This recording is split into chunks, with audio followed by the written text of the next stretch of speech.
dikasihi Tuhan Yesus Kristus, mari bersama kita mempersiapkan hati kita untuk masuk lebih dalam lagi ke hadirat Tuhan. Bersama kita mau mempersiapkan hati kita untuk melihat penderitaan Yesus di kayu salib untuk menebus dosa kita, umat manusia. Satu pujian akan mengawali refleksi kita malam hari ini yang berjudul Kau yang Terindah. Mari kita sama-sama mau mengagungkan namanya. Kita bersama mau tinggikan namanya, karena hanya Yesuslah yang terindah. Tiada Allah lain selain Engkau.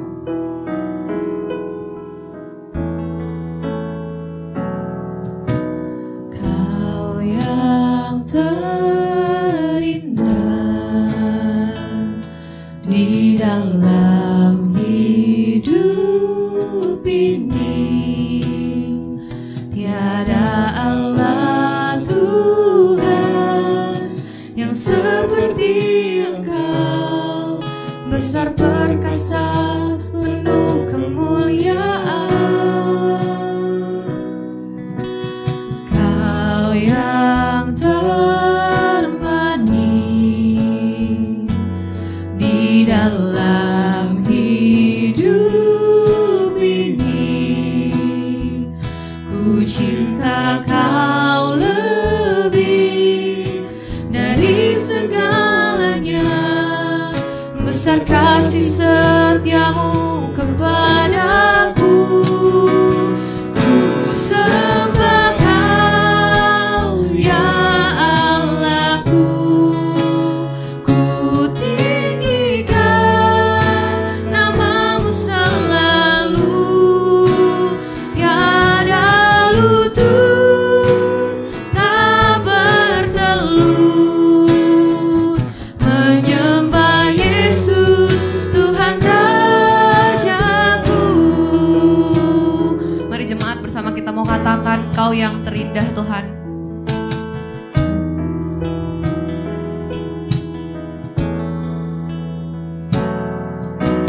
Kau yang terindah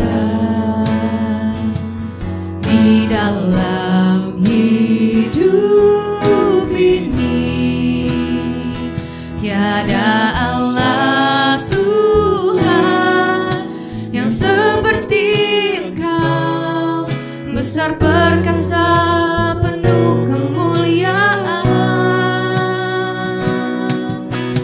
Kau yang termanis di dalam hidup ini, ku cinta Kau lebih dari segalanya, besar kasih setiamu kepadaku. Ku sembah Kau ya Allahku, ku tinggikan namamu selalu, tiada lutut tak bertelur, menyembah Yesus Tuhan Rajaku.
datang merendahkan diri kami Tuhan di hadapan-Mu. Kami mau merenungi betapa besarnya cinta dan kasih-Mu bagi setiap kami.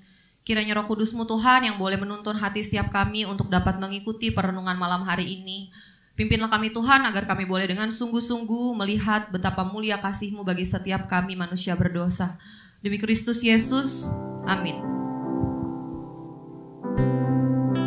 Lalu, sampailah Yesus dan murid-muridnya ke suatu tempat yang bernama Getsemani. Kata Yesus kepada murid-muridnya, "Duduklah di sini, sementara aku berdoa." Dan ia membawa Petrus, Yakobus dan Yohanes sertanya. Ia sangat takut dan gentar. Lalu katanya kepada mereka, "Hatiku sangat sedih, seperti mau mati rasanya. Tinggallah di sini dan berjaga-jagalah." Tuhan bergumul begitu hebat di Taman Getsemani. Namun dalam kesedihannya, Ia tetap mengingat keselamatan bagi setiap kita manusia berdosa. Masihkah kita juga mengingat segala kasih dan kebaikan-Nya dalam kehidupan kita? Mari bersama jemaat kita mau katakan, ingat kasih-Nya, ingat kebaikan-Nya.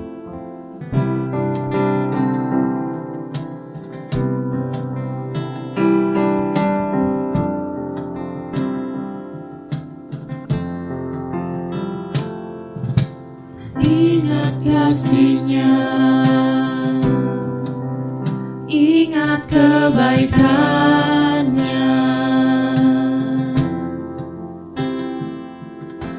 dan anugerah-Nya selamatkanku.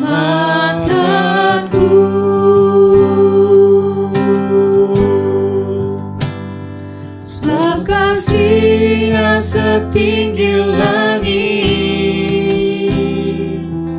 kasih setia Allah pada kita.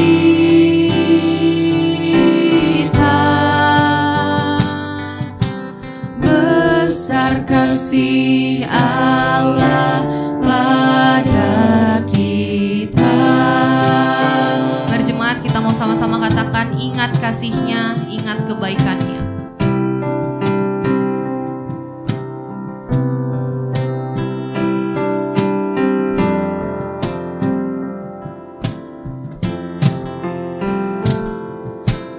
Ingat kasih-Nya, ingat kebaikan-Nya,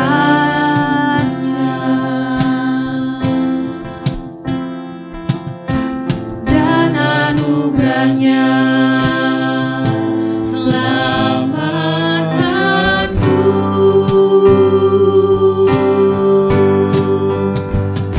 Sebab kasih-Nya setinggi langit, kasih setia Allah pada kita.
Besar kasih Allah pada kita.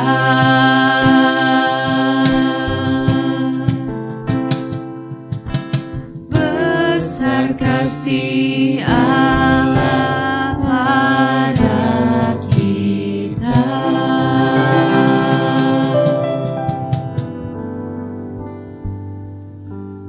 Ia maju sedikit, merebahkan diri ke tanah, dan berdoa supaya sekiranya mungkin saat itu lalu daripadanya. Katanya, Ya Aba, ya Bapa, tidak ada yang mustahil bagimu. Ambillah cawan ini daripadaku, tetapi janganlah apa yang aku kehendaki, melainkan apa yang Engkau kehendaki. setelah itu ia datang kembali dan mendapati ketiganya sedang tidur. Dan ia berkata kepada Petrus, Simon, sedang tidurkah engkau? Tidakkah engkau sanggup berjaga-jaga 1 jam? Berjaga-jagalah dan berdoalah, supaya kamu jangan jatuh ke dalam pencobaan. Roh memang penurut, tetapi daging lemah. Bayang salib semakin dekat, penderitaan sudah di depan mata. Namun Yesus dengan penuh ketaatan kepada Bapa dan cinta kepada manusia berdosa, Ia memilih jalan penderitaan untuk menebus setiap kita. Mari bersama jemaat kita persiapkan hati kita untuk masuk ke dalam perenungan firman Tuhan. Kita mau naikkan syukur kita buat setiap anugerah yang Tuhan boleh berikan. Mari kita katakan, Tuhan penebusku. Besar mulia kasih-Mu, Kau korbankan hidup-Mu, curahkan darah-Mu sebagai ganti dosaku. Kau berikan harapan di dalam kesesakan. Agunglah perbuatan-Mu, Yesus Tuhan penebusku. Karena kasih-Mu yang selamatkanku, menyucikan dan menebus hidupku. Ku naikkan syukur buat pengorbanan-Mu, maha mulia dan terindah Kau Yesus. Kita mau katakan sekali lagi, besar mulia kasih-Mu Tuhan bagi setiap kami. Besar mulia kasih-Mu, Kau korbankan hidup-Mu, curahkan darah-Mu sebagai ganti dosaku. Kau berikan harapan di dalam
dikasihi Tuhan, malam hari ini kita akan masuk di dalam refleksi malam Getsemani.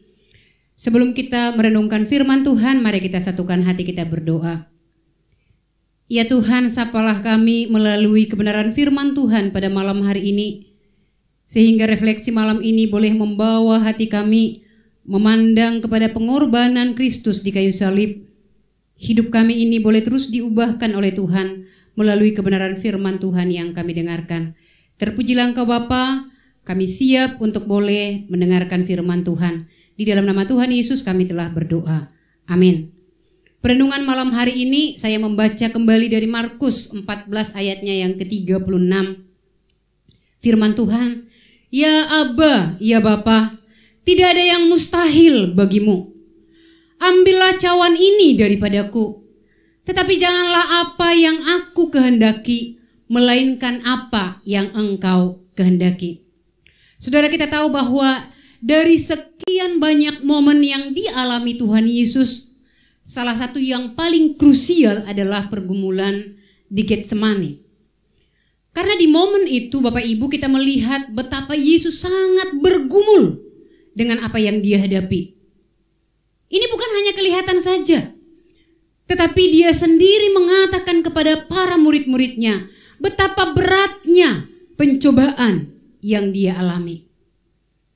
Saudara, ketika menghadapi pergumulan yang sangat-sangat berat, kita lihat Yesus datang ke Getsemani. Dia datang membawa ketiga muridnya. Meskipun kita tahu bahwa Yesus sudah sering pergi ke Getsemani, namun malam hari itu sangat berbeda dari hari-hari lain ketika Tuhan Yesus ke Getsemani. Dia ke sana khusus untuk bergumul dengan Bapaknya. Tentunya saudara, saat-saat terakhir menjelang satu kesengsaraan ataupun kematian, itu adalah masa yang sangat sulit, yang tidak mudah untuk kita hadapi. Saat seperti itu biasanya kita membutuhkan dukungan dari orang-orang yang kita kasihi untuk menemani kita. Namun sayang sekali, sepertinya para murid kurang peka dengan apa yang akan dialami oleh Tuhan Yesus. Mereka kalah oleh rasa kantuk, mereka kalah oleh rasa lelahnya, sehingga mereka tidak ada seorang pun yang sanggup berjaga-jaga dan berdoa bersama dengan Yesus. Padahal kita tahu saat itu Yesus sedang bergumul sangat berat untuk menghadapi jalan derita yang segera dia akan jalani. Peristiwa Getsemani ini kalau kita lihat ketiga penulis Injil mencatatnya. Dan ketiganya Bapak Ibu, ketiga penulis ini mencatat secara rinci bagaimana perasaan Yesus pada masa itu. Perasaannya diungkapkan dengan beberapa kata. Dikatakan dia sangat takut. Tadi sudah dibacakan oleh para singer. Dia sangat gentar. Dia sangat sedih. Saudara, kata-kata ini bahkan untuk mengekspresikan betapa sedihnya hati Tuhan Yesus sampai dikatakan dia ingin mati rasanya. Di sepanjang perjanjian baru, kata yang digunakan ini hanya ada di dalam pergumulan Getsemani. Ini mau menggambarkan kesedihan yang sangat-sangat mendalam. Rasa takut, rasa gentar, rasa susah. Bahkan mungkin kita bisa katakan, ya, kacau balau perasaannya. Kalau istilah orang sekarang sering berkata galau. Tapi galau yang sering kita alami sekarang gak sebanding dengan apa yang Tuhan Yesus alami. Saudara, sosok Yesus yang digambarkan di Getsemani dengan semua perasaan-perasaan yang ditulis oleh ketiga penulis Injil tampaknya sangat berbeda dengan sosok yang dikenal oleh para murid. Sosok yang dikenal para murid seperti apa? Yesus itu seorang yang tegar, seorang yang tangguh, powerful sekali, sangat berani, ya. Namun kita lihat mengapa di Getsemani dia tampak agak rapuh. Sebenarnya apa yang ditakutkan oleh Yesus? Sampai membuat perasaannya begitu kacau. Mungkin sebagian orang mereka-reka. Apakah mungkin Yesus takut dengan penderitaan fisik yang akan dia alami esok? Saudara, jangan berpikir Yesus takut dengan penderitaan fisik yang akan dia alami. Jauh sebelumnya, ya, dia sudah memberitahu kepada para murid tentang penderitaan fisik yang akan dia alami dari orang-orang Yahudi. Dia sama sekali nggak takut. Bahkan kalau kita melihat, dia menegur Petrus dengan tegas karena berusaha menghalangi jalan penderitaan yang akan Yesus alami. Dia nggak takut akan penderitaan fisik. Sebagian orang mungkin mereka-reka, wow, jangan-jangan Yesus juga takut bahwa dia akan ditinggalkan oleh para murid kalau dia ditangkap. Saya yakin juga bukan karena itu. Karena dia juga sudah menyampaikan sebelumnya tentang kegagalan para murid dalam mengikut dia. Bahkan Yesus pun katakan bahwa Petrus akan menyangkal dia. Lalu saudara, menjadi satu perenungan kita. Mengapa perasaan Yesus begitu campur aduk ketika dia berdoa dan bergumul di Taman Getsemani? Maka malam hari ini mari kita memahami ketakutan Yesus dalam kaitan dengan apa yang Yesus minta di dalam doanya. Tadi saya sudah baca di awal, ketika dia berkata, "Jikalau sekiranya mungkin, ambillah cawan ini daripadaku." Saudara, cawan seringkali digambarkan sebagai penderitaan, sebagai akibat dari murka Allah. Dan cawan itu lebih dari sekedar penderitaan fisik, penderitaan jasmani. Karena memang kita akan tahu bahwa sejarah jasmani, Yesus memang mengalami penderitaan yang berat di kayu salib. Tetapi saudara, secara spiritual, ia mengalami penderitaan yang jauh lebih besar, yang jauh lebih dahsyat. Karena dikatakan ia yang tidak pernah berbuat dosa, ia ternyata harus memikul dosa seisi dunia, mengalami dan meminum cawan murka Allah, dan dia harus terpisah dari Bapaknya.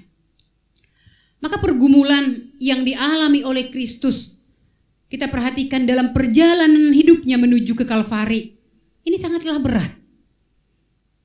Bahkan Lukas mencatat bahwa peluhnya bertetesan seperti tetesan darah. Darah penebusan pertama kali tercurah, Bapak Ibu, itu di Taman Getsemani.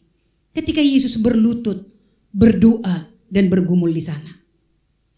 Saudara, cawan yang harus dia minum, itu adalah cawan murka yang mengacu ke depan. Pada momen ketika Yesus digantung di kayu salib, ketika dia berkata, "Allahku, Allahku, mengapa engkau meninggalkan aku?" Itulah yang paling Yesus takutkan. Dia harus berpisah dari Sang Bapa. Dia ditinggalkan oleh Sang Bapa. Oleh karena dia menjadi objek murka Allah di kayu salib. Rasa takut karena segala dosa manusia ditimpakan kepadanya membuat dia gentar menghadapi itu.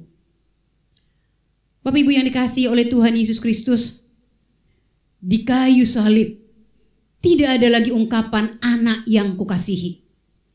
Di kayu salib Yesus menjadi objek murka Allah, dan Yesus tahu itu. Sehingga dia sampai 3 kali berdoa, "Kalau sekiranya bisa cawan ini, ambillah daripadaku." Ternyata begitu beratnya, karena dia harus ditinggal oleh Bapaknya, ditinggal sendirian di kayu salib.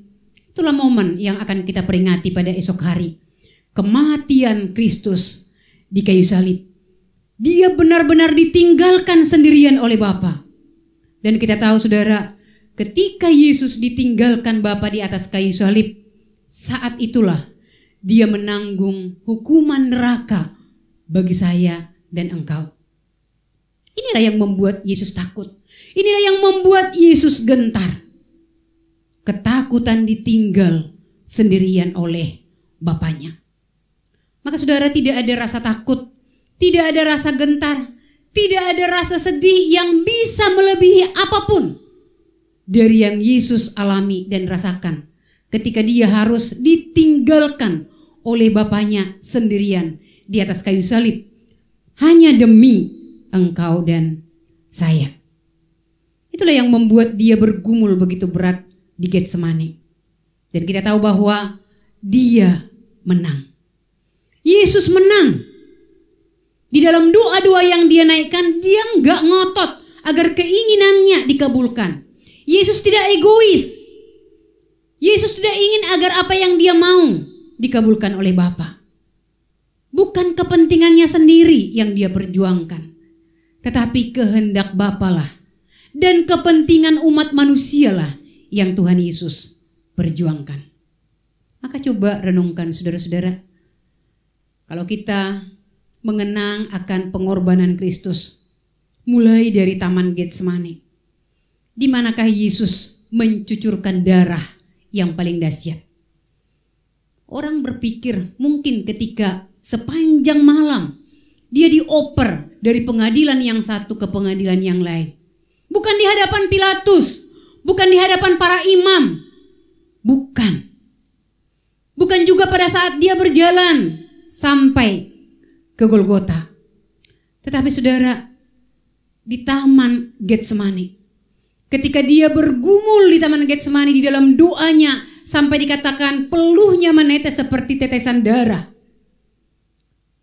Di sanalah Tuhan Yesus mencucurkan darah yang paling dahsyat. Dia benar-benar bergumul dengan Bapaknya. Namun kemenangan Getsemani lah yang menghasilkan keselamatan bagi kita. Saudara, jika Yesus lari dari Getsemani, maka tidak akan pernah ada Golgota. Tidak akan pernah ada penyaliban di kayu salib. Maka ketika tidak ada penyaliban di kayu salib, maka saya dan saudara, kita akan berada di dalam maut dan neraka. Tetapi oleh karena Yesus taat kepada kehendak Bapa, dia tidak memikirkan kepentingannya sendiri. Dia tidak menjadi pribadi yang egois. Tetapi oleh karena kasihnya kepada saudara dan saya, dia rela menanggung semua itu. Semuanya diawali di mana? Di Taman Getsemani. Maka malam ini seharusnya menjadi malam di mana kita mulai merenungkan tentang hidup kita. Sehingga ketika besok memperingati kematian Yesus di kayu salib, ada satu pembaharuan hidup di dalam diri kita. Dalam kesetiaan kita untuk berdoa, dalam keberserahan kita untuk pergumulan-pergumulan yang kita hadapi, khususnya di dalam mengasihi dan melayani Tuhan. Saudara, malam Getsemani menjadi malam yang panjang bagi Yesus, karena dia harus menjalani berbagai pengadilan manusia. Maka ambil waktu teduh beberapa menit untuk menemani Yesus di Taman Getsemani. Merenungkan tentang kegelisahannya, merenungkan tentang kegentaran dan ketakutannya karena harus meminum cawan murka Allah atas dosa-dosa kita. Merenungkan tentang sengsara yang harus dia tanggung esok hari atas dosa-dosa kita. Merenungkan tentang siksa yang akan dia terima di kayu salib pada esok hari.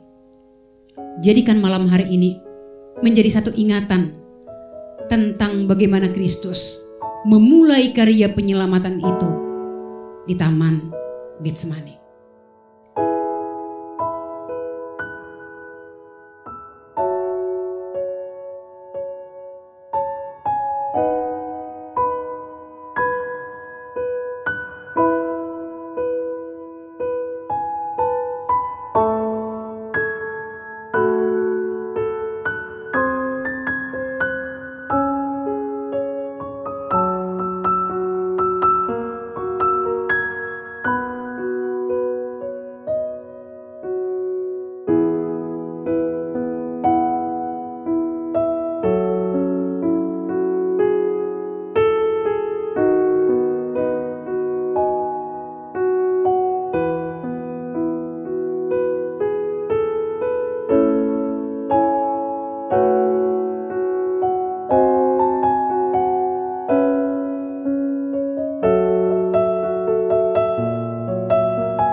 Tuhan Yesus, kami naikkan syukur dan terima kasih kami kepadamu karena melalui penderitaan-Mu di Taman Getsemani, membuat kami sadar betapa besar cinta dan kasih-Mu kepada kami.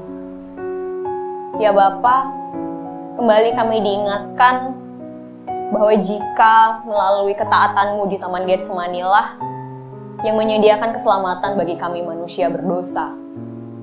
Siapakah kami ya Tuhan, sehingga Engkau mau melakukannya? Engkau mau minum cawan murka Allah itu, menggantikan kami manusia yang berdosa. Sebegitu berharganyakah kami di hadapan-Mu, sehingga Engkau mau melakukannya? Maka dari itu Tuhan, kami minta ampun.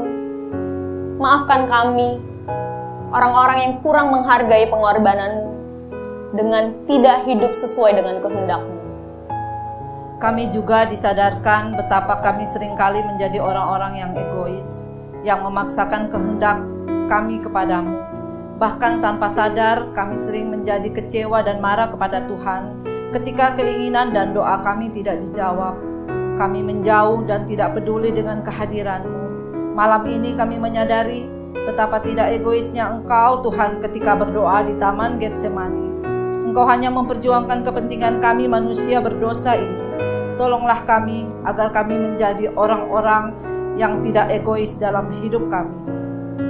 Ya Tuhan, kiranya kemenangan-Mu di Getsemani menolong kami untuk dapat melewati setiap pergumulan hidup yang berat dan menjadikan kami pemenang.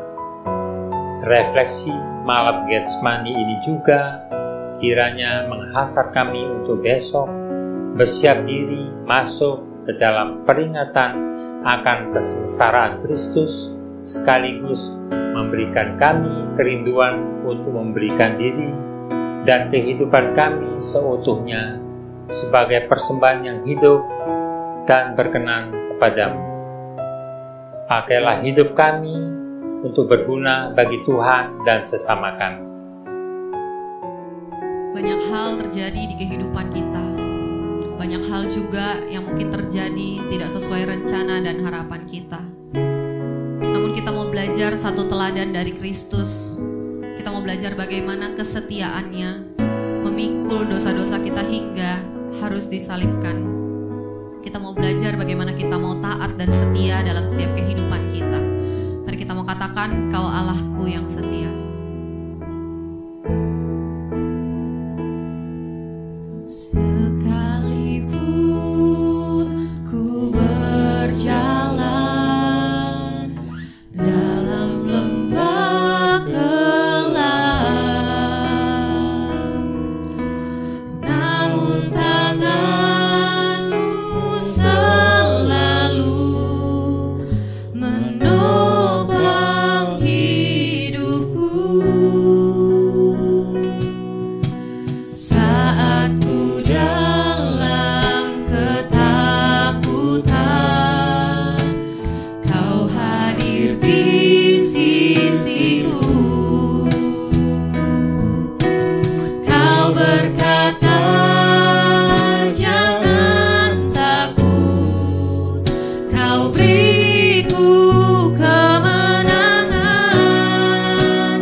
Kesetiaan-Mu sungguh terbukti di sepanjang hidupku, untuk selamanya.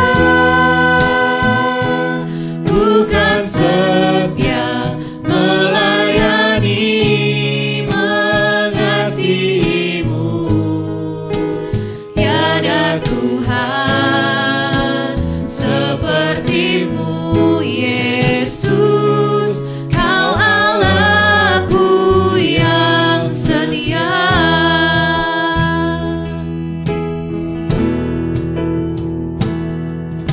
Sekalipun ku berjalan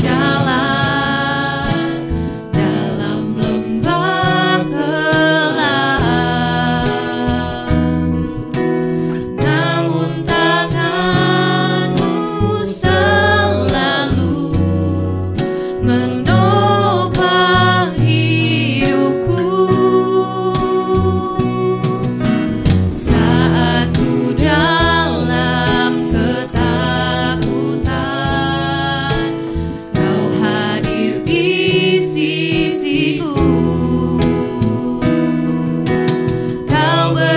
berkata, jangan takut, kau beriku kemenangan. Kaulah Tuhan yang berjanji, tak sekalipun kau ingkari. Kesetiaanmu sungguh terbukti di sepanjang hidupku, untuk selamanya. Bukan setia melayani, mengasihimu, tiada Tuhan sepertimu, Yesus. Kau Allahku yang setia, Kaulah Tuhan yang berjanji, tak sekalipun kau ingkari. Kesetiaanmu sungguh terbukti di sepanjang hidupku, untuk selamanya. Ku kan setia melayani, mengasihimu, tiada Tuhan sepertimu, Yesus. Kau Allahku yang setia, tiada Tuhan sepertimu, Yesus. Kau Allahku yang setia.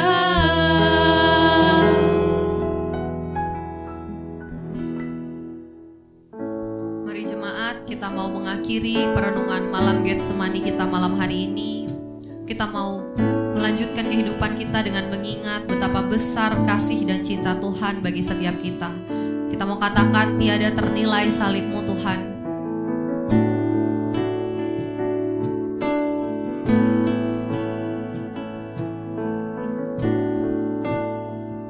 Di hatimu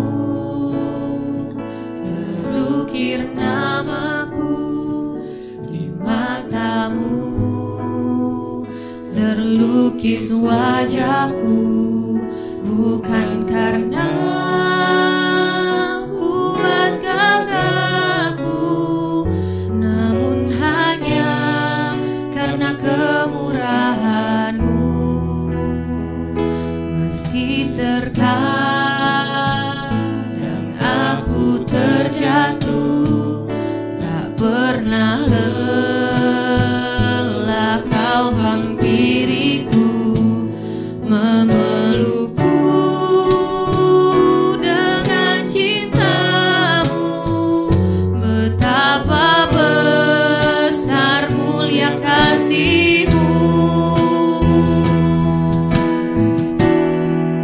Bagi-Mu Tuhan segala pujian, hormat kemuliaan, tiada ternilai salib-Mu Tuhan. Sungguh berharga Engkau, Yesus.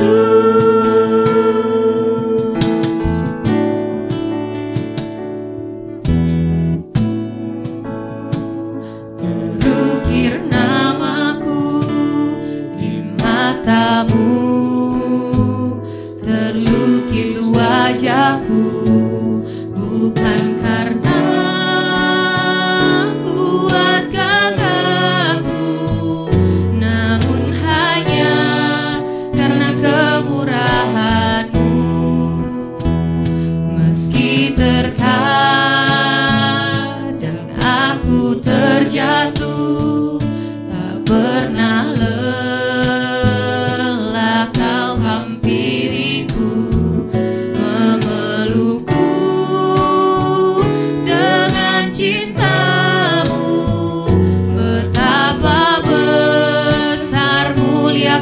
kasih-Mu. Bagi-Mu Tuhan segala pujian,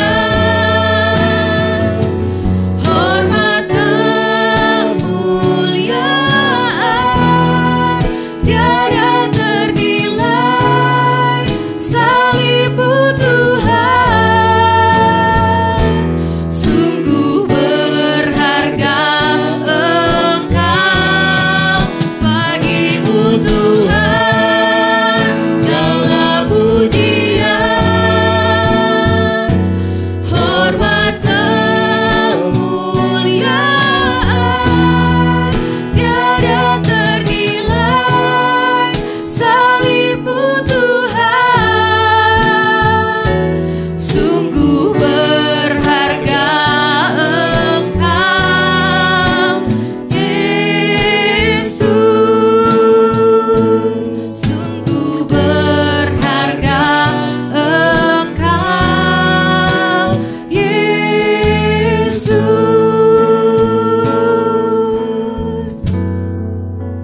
Bapak Ibu, mari kita tundukkan kepala, kita akan mengakhiri malam refleksi Getsemani. Kita berdoa. Tuhan, kami bersyukur Tuhan sudah boleh memberkati malam refleksi ini dari awal hingga pada akhirnya. Terima kasih untuk lawatan Tuhan bagi setiap kami. Sungguh kami rindu malam ini menjadi satu malam di mana kami boleh mengalami Tuhan yang hidup di dalam kehidupan kami. Malam di mana kami boleh mempersiapkan hati kami untuk kami boleh memasuki hari esok. Di dalam kami boleh memperingati kematian Kristus dan menyaksikan kembali penderitaan Kristus di kayu salib. Biarlah Tuhan boleh melawat kami, mempersiapkan diri kami sebaik mungkin untuk kami boleh mengalami pembaharuan yang daripada Tuhan. Terima kasih ya Bapa, kami mengakhiri malam refleksi ini hanya di dalam nama Tuhan Yesus Kristus.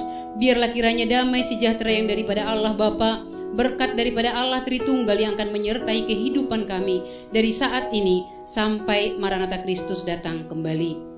Amin. Tuhan Yesus memberkati kita sekalian.